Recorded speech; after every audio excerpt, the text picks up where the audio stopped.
for Monday, November 30th. Today's the lesson for Monday, November 30th.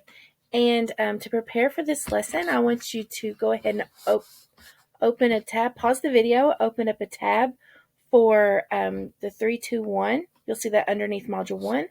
And have your Out of the Dust book handy, whether it's the handheld copy or if it is the PDF. So pause the video till you have those completed. So our focusing question for this lesson, which is the same one that we had for last lesson, we will use the same focusing question up through lesson 25.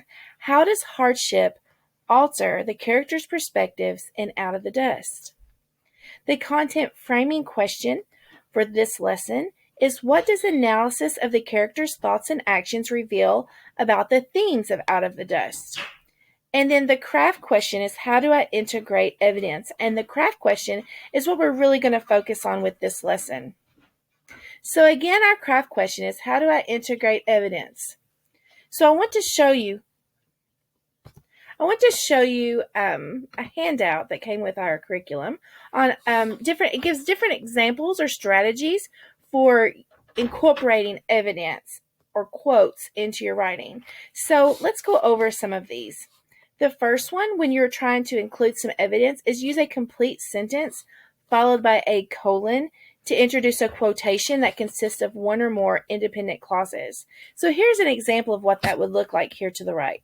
Billie Jo believes that Coach Albright no longer asked her to join his basketball team because of her injured hands. There's where you enter your colon and you start your quote.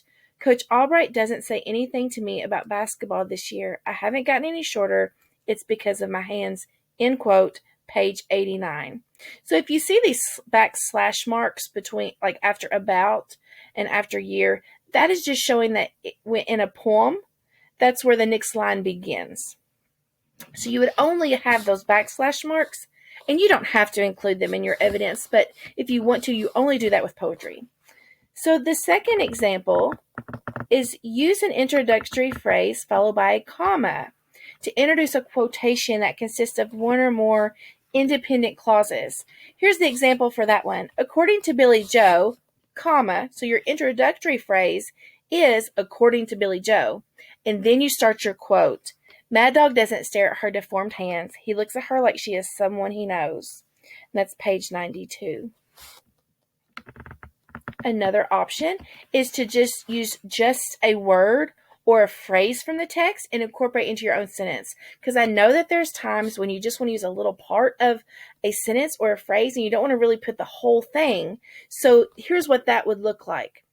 When Billie Jo asked her father a question about Mad Dog's real name, comma, he, quote, looks at her like she's talking another language. So page 93. So looks at her like she's talking another language. If that's the only part of that section that you want to include, that's what you would add, is just that part in quotes.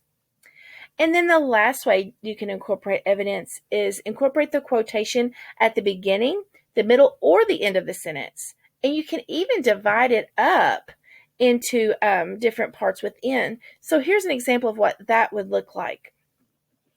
After seeing the art exhibit, Billie Jo, quote, feels such a hunger to see such things. And then we end the quote, continue our own words, and she leaves angry, quote, because she can't, page 95.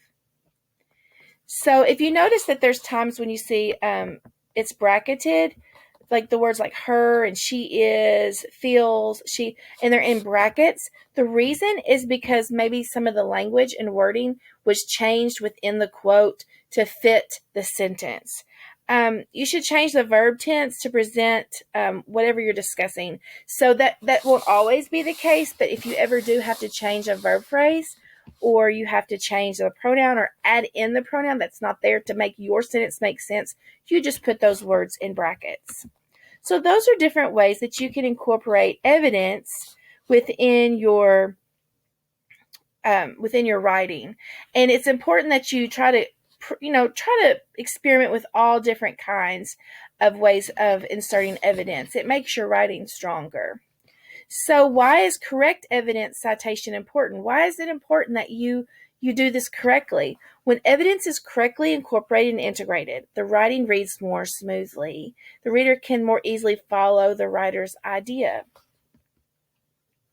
So we're going to practice using different forms of integrating evidence.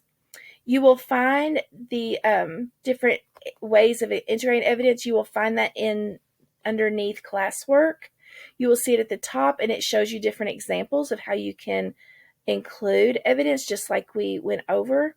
But your assignment is to complete a 3-2-1. And so you're going to give me 3 quotes that capture how Billie Jo's thoughts highlight her struggle with despair. This could be from anywhere in the book that we've read so far. So any 3 quotes, and I want you to incorporate the evidence in a way where you have used some of the examples we've used in class, we've learned. Give me 2 quotes that capture how Billie Jo's actions reveal she feels guilty about her mom's death. So 2 quotes that shows how her actions show that she feels guilty. And then so that you're going to give me 3 that shows how Billie Jo's thoughts highlight her struggle with despair. Then 2 quotes to show how her actions show she feels guilty. And then give me 1 quote that captures or shows how Billie Jo feels hopeful despite the hardship she's suffering. So this is challenging. So I'm going to let you, if you want to work with a friend to find the quotes together, that's fine. I expect you not to copy off each other, but help each other out finding quotes that would fit into this 3-2-1. If you do work with a friend, you might want to make a little note at the bottom of your page that says this is the friend that you worked with, so that I will know that if I look at both of your papers, it doesn't look like you cheated or copied off each other. So let me know if you do decide to work with someone else. So that's your 3-2-1 is due by 8 a.m. tomorrow. And then you have an ed puzzle that you also need to complete. It goes along with pages 101 through 118 on the PDF. And so we're going to read the rest of the pages tomorrow, which is 119 through 125 on the PDF. You just need to focus on 101 through 118 on the ed puzzle. If you have any questions, make sure you reach out to Miss Maddox or to Miss Rodas. Let us know if we can help you in any way.